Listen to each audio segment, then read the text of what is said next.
Pasaka apie gyvenimą rojuje.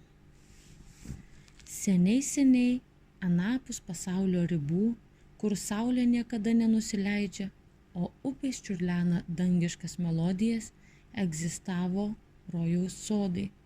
Ten buvo vieta, kur niekas neseno, niekas nežinojo skausmo, o kiekviena diena buvo pilna džiaugsmo ir ramybės.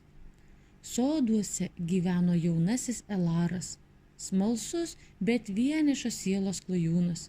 Jis mėgo stebėti, kaip šimtmečiais nesikeičiančios gėlės skleidžia savo žiedus, kaip paukščiai gieda amžinosios harmonijos dainas. Viskas buvo tobula, bet Elaras slėgė keistas jausmas. O kodėl čia nėra nieko naujo? Kodėl niekas nesikeičia? Vieną dieną, vaikštinėdamas per perlų taką, jis sutiko senolį su akinamai balta barzda. Tai buvo rojaus sargas. Ko tau trūksta, vaikeli? Paklausė senolis.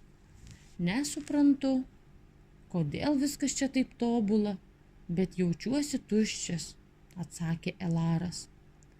Senasis sargas nusišypsojo. Rojuje nėra liūdesio, nėra skausmo, bet nėra ir svajonių, nėra augimo, nėra laiko tėkmės. Jei nori iš tiesų pajusti gyvenimą, turi pažinti jo trapumą. Elaras ilgai mąstė, ar jis norėjo išeiti iš rojaus.